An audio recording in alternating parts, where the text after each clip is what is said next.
น้องยังก่อนดิเกียร์แล้วพูดได้ไหมน้องเกียร์เอาน้องน้องคือว่าคือส่งผู้ชายฮะ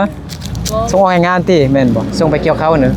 3 คนไปรักเขาไว้เขาแล้วเนาะแม่นบอกแล้วได้ไปจีละนี่ไปจีไปเลยก็หมูทั้งหมอแล้วเนาะห้อยตัวห้อยนะห้อยมาจากไหนห้อยฮะปึ๊กกูอันนึงมันบดไอตัวยังตัวกอกกกื้กื้อ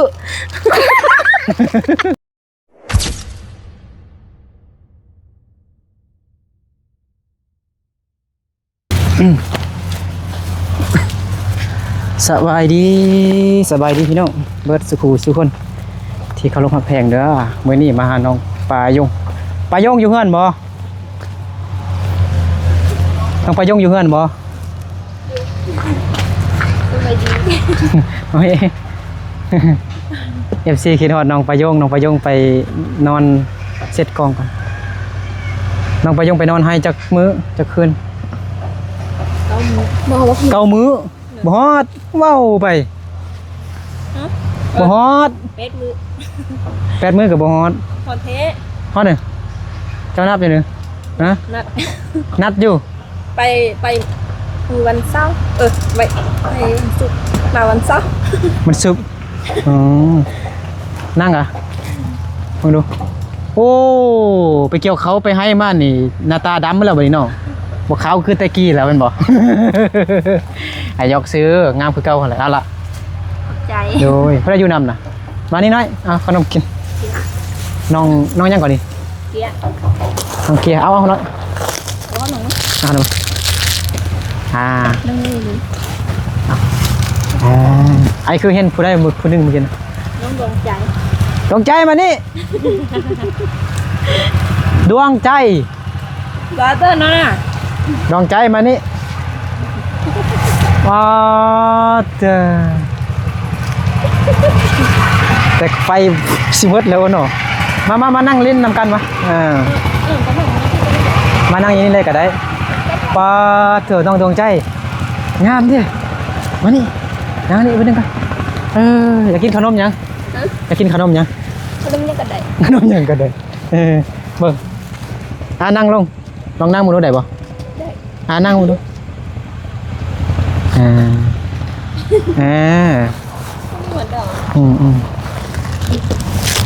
เอากินบ่ให้เงาปากก่อนขอบใจคือกันนะเนี่ยขอบใจเด้ออะไรกับบ่มียังเฮ้อเลยได้เบิดทางใส่ซากนั่นแหละลูกสอนเจ้าบินยังนี่เอามากอกโอ้ยมากอกไอ้นึกสิตำบังฮุงเป็นจังไดแล้วบ่เกี่ยวเขานะเป็นนะให้ท่านผู้ชมเบิ่งโอ้ไผสิไปปิ้นกลใส่ท่านผู้ชมเบิ่งมื้อนั้นไอ้นึกกับไอ้รักไอ้สนัดไปไอ้รักไอ้สนัดน้องชายของซาวลีพี่น้องเนาะตามหาน้องปะยงแต่น้องปะยงอยู่ทางบ้านห้วยเดือพุ่นทางห้วยเดือพุ่นแต่อายมาทางห้วยทรายไปฮอดแต่สนามหั่นไอ้เห็นแต่น้องปะเชียอยู่หั่นน้องฮู้จักน้องปะเชียบ่น้องปะเชียมีลูกน้อยผู้นึงแล้วนะแล้วก็อยู่กิ้วแคมป์เด้น้องปะเชียอยู่คือสินะเรียนดีบ่ได้เบิ่งคลิปบ่ไปเบิ่งมั้ยคนต้องใช้ต้องติดตามไปเบิ่งคลิปก็ฮู้แหละบ่มื้อใดเนาะสิไปหาน้องปะยงว่าซั่นพี่น้องเนาะนี่น้องปะยงปลอมติแม่น้องปะยงแท้บ่นี่แท้เด้อจักเปอร์เซ็นต์100เบาคือกระเทยนี่นะน้องได้ 7-8 มื้อแล้วหรือว่า 7-8 วันพี่น้องน้องปะยงอาปงพ่อแม่น้องปะยงเนาะแล้วก็ไอ้ล้านบ่ไปนอนเกี่ยวเขาอยู่ให้ ไกลแฮงพี่น้องเนาะย่างไปก็ไปประมาณ 2-3 วันจึงฮอดแหละแต่ว่าขี่รถซิ่งไปซื่อๆเนาะขี่รถซิ่งไปก็ครึ่งมื้อพี่น้องเนาะ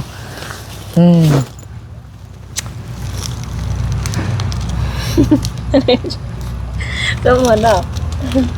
เบิ่งจอยพร้อมแล้วยุงกัดยุงดูดลายติไปนอนให้มียุงลายบ่ นี่ มีหนึงฮู้ตัวยุงบ่ โอ้ ยุงนี่มันบินได้บ่ยุงมันบินได้บ่ ได้ คิดว่ามันยางเอาเพิ่นจะถามผู้ใดว่าบ่ฮู้น้องไม้ไอ้ลงไอ้คิดว่าเป็นน้องประยงถ้ำตัวเสื้อก็บ่ฮู้ตัวสร้างก็บ่ฮู้น้องดวงใจเด้เป็นจังไดบ่ได้ไปนอนไห้บ่บ่ได้ไปนอนบ่ได้ไปนอนไห้กับผิวขาวๆจักหน่อยเนาะกว่าน้องประยง น้องประยงไปนอนไหนเรา ผิวเรื่องๆหน่อยแต่ก็น่าฮักคือเก่าหั่นแหละเนาะอยู่ไปประมาณ 2-3 มื้อก็งามขึ้นแหละเนาะ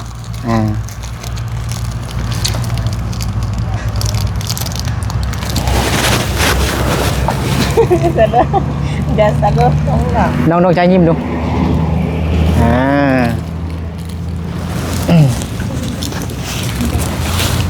เป็นยังไงน้องประโยง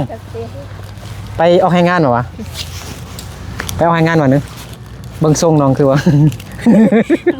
คือทรงผู้ชายฮะ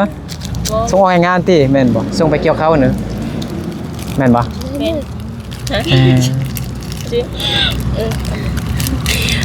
จะก็สุดท้าย บอกภาษาลาวภาษาลาวน้องเกียร์กับเว้าเลย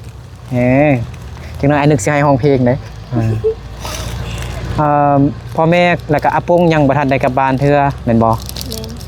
มีแต่ผู้ใด ไอ้ลักกับน้องพยง น้องประยงกินข้าวกินน้ำแล้วเฮ็ดหยังกินบ่ หัวจินเนาะฮะ เข้ากันน้ กินข้าวกับน้ำมื้ออื่นไปโรงเรียนเด้อผมเป็นว่ามาบ้านเราค่าโรงเรียนอีกบ่ได้เลยค่าโรงเรียนเป็นอาทิตย์พุ่นแม่นบ่ครอบอาจารย์บ่ไปครอบอาจารย์บ่ บ่ไปบ่น้องใจไป ฮะน้องครอบแม่นบ่ครอบเป็นแถวแม่นบ่เรียกว่าบ่มีเหตุผลเนาะบ่มีเหตุผลเด้อครอบบ่อยู่มาซี่ทั้ง2คนแม่นบ่น้องดวงใจงามจังซี่ต้องมีผู้บ่าวแหละเนาะ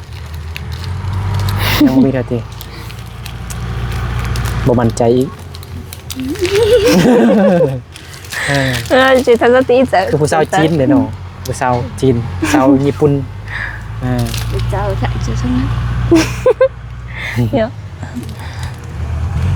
น้องดวงใจเมื่อกี้ไอเห็นกินยังอยู่บ่จงไว้หายนึกครับ เป็นส้มมาหยัง เสียจ้ะ บ่ฮู้กินแล้วหวานบ่บ่หวานส้มหนึ่งไม่คิดว่ากินส้มแล้วหวานเหมือนกันเป็นตาหักตาแพงเป็นสาวมงพี่น้องจำมาดังเลยยี่ก้องเหรอใช่ก็ใจสมมติ น้องใจกับน้องประยงนี่ไปใส่กับไปน้ำกันแต่เวลาน้องประยงไปนอนให้นี่น้องดวงใจบอกไปนอนน้ำ บ่ไปคือบ่ไปสวยเซียวเลยพาเราเรียนทั้ง2 คนเลย เสียวบ่บอกเลย ฮะ เสียวบ่บอกไปนำ โอ้เซียวบ่บอก เสียวบอก เซียวบอกแต่เซียวดวงใจขี้คร้านไปโมเมนต์โมเมนต์เซียวดวงใจขี้คร้านไปนะจังไรตามมังคงไอกินเลยเด้อเลยเอาไปเพื่อเขาหักเขาโพดในเบิดแล้วเนาะต้นมันนี่บ่เอามาเฮ็ดบ่มีประโยชน์หยังบ่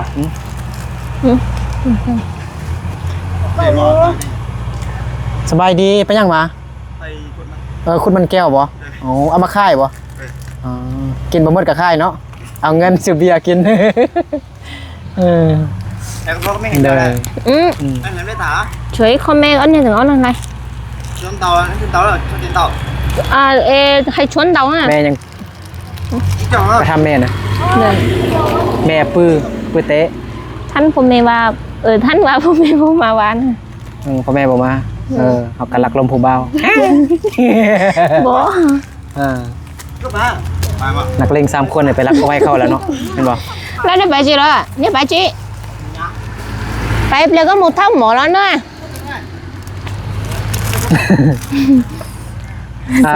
ตอนช่วงที่น้องปลายงไปนอนให้บ่มีสัญญาณพี่น้องเนาะน้องปลายงขึ้น ไปอยู่จอมเข้าขึ้นพี่น้องโอ้สู้ชีวิตแห่งน้องปลายงก็ได้อยากเล่นโทรศัพท์เด้เนาะบ่มีสัญญาณแม่นบ่เห็นขึ้นไปยอดเข้าพุ่นเนาะ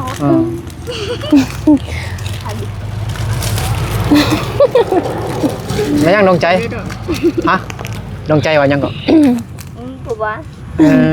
รักเว้าพื้นผู้เบาแล้วมื้ออื่นนี่กวดกาได้ตั้งใจเด้อตั้งใจกายเด้อ ตั้งใจกายอาจารย์เฮียนก็ได้มักสู้นแหล้ว ไอ้นึกแท้ตั้งใจกับตั้งใจกายแล้วบ่ตั้งใจเบิ่งบทเรียน ตอนไอ้นึกยังเข้าโรงเรียนได้ดวงใจน้องดวงใจมีไอ้น้องนำกันจักคน มีไอ้น้องนำกันจักคน มีอายมีเอื่อยจักคนไอ้นี่เคยถามแต่ไอ้นึกลืมแล้วเอามาซ้ำคืนก่อน มีเอ๋ยซี มีเอื่อย4 คนโอ้มีอาย 3 คน มา3 คน มีเอื่อย3 คน cô non không à มีอาย2 คนเป็น5 คน cô non 6 คนกับน้องเหมือนบ่อ๋อ6 คนกับน้องเป็น8 คนกับพ่อแม่เหมือนบ่9เหมือนบ่เหมือนบ่8 คนเนาะแล้วอยู่ในครอบครัวนั้นน้องดวงใจงามกว่าอายกว่าเอ้ยเหมือนบ่ บ่ นะผู้ใดงามเอ้ยงามกว่า เอ้ยงามกว่า อุ้ยแค่เอ้ยบ่งามเอ้ยก็บ่ได้ผัวเนาะน้องดวงใจขี้ร้ายเหมือนบ่งามที่สุดแล้วอยู่ในบ้านนี่เนาะทั้ง2 คน3 คนเลยเนาะน้องเกียร์เด้สาวงามประจำหมู่บ้านกิวแคม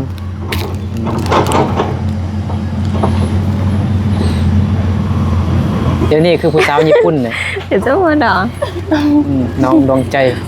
จฮู้ไอ้นึกมาบ่น้องดวงใจฮู้ไอ้นึกมาบ่มื้อนี้นะ โอ้โห บ่ฮู้น้องเกียร์กับบ่ฮู้มีแต่น้องประยงฮู้แม่นบ่ nên ไอ้นึกแชทหาน้องประยงไอ้นึกสิมาลินน้ำแต่ไอ้บ่บอกตอนใดหั่นน่ะแม่เฒ่าเอายังเอาเพือกบ่ kiểu có che rồi แม่เฒ่าเอายังฮะเอาว่าเป็นภาษาลาวดูแม่เฒ่าเอายัง ฮะ có che เพือกเพราะงั้นเด้อต้องว่าหมู่ดูอันนั้นไอ้นึกเว้าแห้งๆไหนนี่ phượt rồi vậy đó เพื่อ ขนาดไอ้นึกเว้าแห้งๆก็ยังไปนั่นอยู่ต้องว่าอีกดูไม่ยัง เพื่อ น้องไปยังไงเนาะ bố nhưng mà bố bên นั่นมาฟังความไอ้นึกนะกะนี่น้องว่าขึ้นดูน้องดวงใจว่าขึ้นดู เพื่อ phượt ฮะแห้ง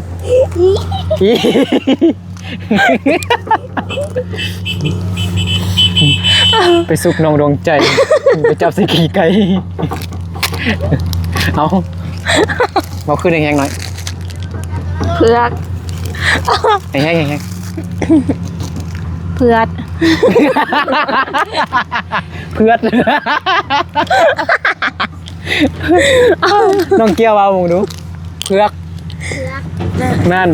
น้องใจกับน้องเกี้ยวว่าเทือกยังมันน้องปลายงเนี่ยเพื่อนเอาไม่ก็ได้เด้อว่าทำไมนึงเด้อเบิ่งปากนึงเด้อ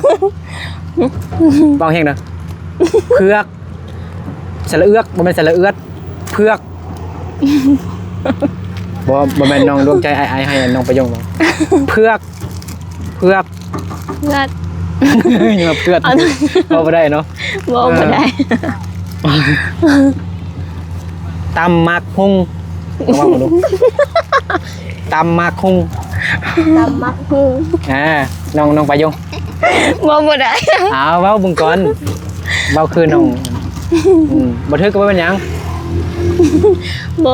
เป็น ตำมักฮุงลองว่ามึงดู ตำมาโอ้ งั้น บ่ ก็ ได้ เว้าได้เลยดิเอาเว้าซ่าๆมึงดูตำมักฮุง ตำมาหง ตำมาฮุงน้องเกี่ยวเว้าได้บ่ ไม่ใช่ ตำมักฮุงฮะตำมักฮุงตำมักฮุงมองแห้งอยู่น้องเกียร์น้องเกียร์เว้าได้บ่บ่ได้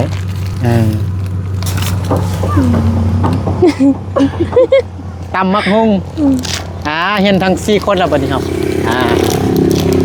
อย่างคุณอย่ายกเลยนะ แล้วก็ฉี่เหรอ จะมั่นใจได้เหรอ ว่าทำมันใจหรอ กินปลาแดกลองว่ามึงดู กินปลาเด็ก ฮะ กินปลาเด็ก คิดว่ากินปลาเด็ดนี่น้องไปยุ่งเอาได้บ่ บ่ ลองว่ามึงดูปลาแดก อะไรกันต่อ น้องไปยุ่งลองว่ามึงดูปลาแดกสิ ประเดี๋ยว ฮะ บ่ได้ ฮะลองว่ามึงก่อนนะ สมรสคืออย่ายกหรอ ปลาแดกลองว่ามึงดู ปลาเด็ด ฮะปลาแดด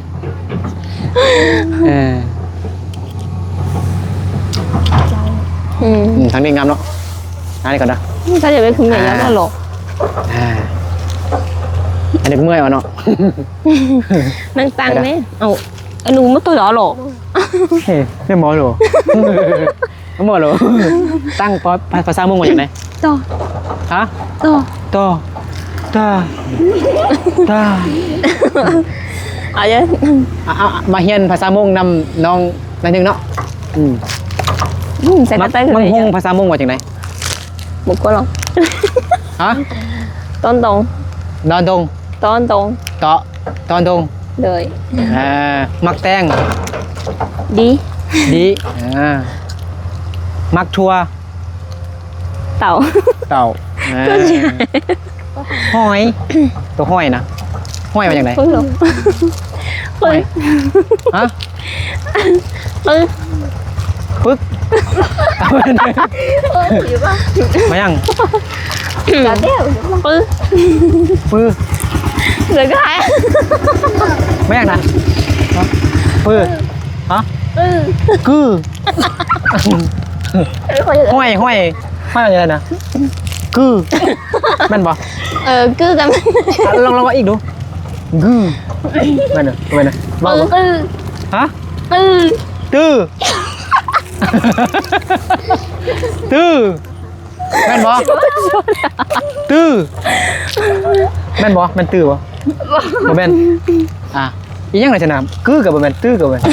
bò cứ งืออีหยัง cứ nè โอเค hay hay Ôi. cứ กือแม่นบ่ anh đừng bằng bồ đẩy ตัวหยัง ตุ๊กกอก ตะกอกือ กอ กือก็แม่เราเนี่ยแม่เนี่ยกือ mình cứ กึกนี่เนี่ย cứ ห้อยออกเสียงยากเลย ai mai lo chứ cứ เดี๋ยวไอ้ตั้งใจก่อนเด้อน้องว่าวแห้งๆเลยว่าวแห้งอีกดูแม่นบ่ bò มันมันกึแม่นบ่ บ่เป็นกือเลย เอาอีหยังล่ะบ่นี่แม่นเหรอฮะ cứ กึ ở đây ai lo chứ gì mà กึไก่เนาะ cứ cái này nè ปูกระปูอะไรกระปูเลย một chó หัวเจ้า màu chó ฮะ một chó เมาเจ้าเมาเจ้าแม่นบ่ men một chó เมาเจ้าเมาค่อยกับเมาเจ้าเมาน่ะเมาเจ้าmột chó ป้าเดี๋ยวจะไหนป้า chê tụi ba nè. chê ไม่ยังก่อน chê เจเจ là da chê รถจกมาจากไหนรถจก chưa có จิบป้อ แมคโครสิ chưa có alo ทำไมเนี่ย biết จิบป้อ chưa có มักtáo เตา người ฮะเตาอยู่น้ำมันนะทำไมนะ bố ฮะตัวควายว่าจังไดตัวควายว่าจังได จืด คืองัว ยู ฮะ ยู ยูมายูปลาแดกเลยปลาแดกว่าจังได ไปได้คือกันอยู่ เป็นน่ะอ๋อผู้สาวเด้ หลวงเก้า น้องเก้าผู้บ่าวเด้ ลวนเจ้า ฮะ ลวนเจ้า ไม่ก็ ลวนเจ้า ลวนเต้าลวนเต้าทาลวนเต้าบ่ลวนผู้บ่าวมันบ่เว้นนึงตัวเต้าเลยตัวเต้าว่าจังไดตัวเต้า ตัวชื่อหลง ตัวเต้าน่ะตัวเต้าตัวอันมุ่นๆนั่นฮะว่าจังไดน่ะ โบกี้ นะ โบกี้ ตัวเต้าว่าจังไดน่ะฮะ โบกี้เลยโบกี้เลย โบกี้ ฮะตัวเต้านะว่าจังได โบกี้ พวกกี้ โบกี้ เว้ากี้อ๋อเว้ากี้ตัวเต้าแม่นน่ะ แม่น ตัวกุ้งเนี่ยว่าจังไดภาษามง หมูจืด ฮะเว้าจื้อ หมู แม่นบ่ จืด น้องใจเว้าจื้อตัวกุ้งปลาหมึกเลย โอ้โห บ่ฮู้นี่เป็นปลาหมึกคือกันบ่อ๋อน้องดวงใจคนงามภาษามงว่าจังไดฮะลองว่าหมู่ดูน้องดวงใจคนงามว่าจังได จังหวะ ฮะลองว่าหมู่ดูน้องดวงใจคนงามว่าจังไดภาษามง น้องดวงใจ น้องดวงใจ ลงเก้า ลงเก้าน้องปลายงคนงามว่าจังไดน้องปลายงว่าหมู่ดูน้องปลายงชงเก้า เดี๋ยวเดี๋ยวลงเก้า น้องปลายงว่าจังได ลงเก้าไปลงตัวลงเก้าแล้วกัน ปลายงตุดชงเก้า ซูเชียดอก น้องเกียร์คนน่าฮักภาษามงว่าจังไดน้องเกียร์คนน่าฮัก รู้นะแกรถรู้ ฮะ นกเกียร์เป็นสีรู้น่ะ เนี่ยก็น้องเกียร์ นกเกียร์ น้องเกียร์น่าฮักว่าจังได nó kiến gì chú น้องเกียร์จินยู สีรู้บ่เป็น จิ จิ น น รู้ จู จินรู้ ทำไมเราเป็นจินจู ตัวไก่ว่าจังไดภาษามงนะ ไป phải ไก่ตัวหมู บัว บัวตัวม้าเอา áo ตัวเป็ดดัก ออ ตัวเป็นปอเนี่ยตัวเป็ดนะ บ่ออ อ๋อโอ้มืดจังเนาะโอ้น้องปลายงบ่มาเรามันจะมีอันหญ้าเนาะหญ้าเต็มเลยเสียหญ้าเฮือนเลยเด้อไม่ได้สิกลับไปให้พุ่นนะ บ่บ่เด้อ บ่ไปกี้ บ่ไปหรอก เลย พ่อแม่เกี่ยวแล้วกับปั้น เลย กะตังมาผมกับคาดโรงเรียนลายมือเลยโอเคเดี๋ยวไอ้นึกกลับก่อนเด้อไอ้สิไปแวะลินน้ำน้องลาเด้นะ เลย โอเคพี่น้องเนาะเอาสำหรับคลิปนี้ก็สิประมาณนี้พี่น้องเนาะก็อีกทีหลายๆคนก็น่าจะคิดฮอดคิดถึงน้องประยงเนาะวันนึกก็เลยมาแวะพอดีมือวานนี้น้องม่านบ่น้องประยงไปให้มาจากให้เมื่อวานนี้บ่ เลย อ๋อขี่รถซิ่งมาบ่ เลย อ๋อบ่ได้ขับรถซิ่ง วันนั้นเข้า เข้า โอ้โห อ๋อโอเคพี่น้องเนาะไอ้นึกสินอนอยู่เฮือนน้องประยงได้บ่ ได้ มันมืดนะอายัน กลับมาฮอตบานนอนเฮือนน้องดวงใจได้บ่ใช่ค่ะน้อง ตัวเจ๊เถอะ ไปนอนเฮือนน้องดวงใจก็ได้ไปลุกว้าวนึกยอกชื่อนั่งลงต้องอะไร นั่งดวงใจโอเคพี่น้องขอบใจขอบคุณ MC เบิร์ดสกูทุกคนที่เข้ามาติดตามรับชมคลิปแต่จนจบเด้อเนาะอยู่ดีไม่แห้งเบิร์ดสกูทุกคนพี่น้องไปสบายดีบ๊ายบายบาย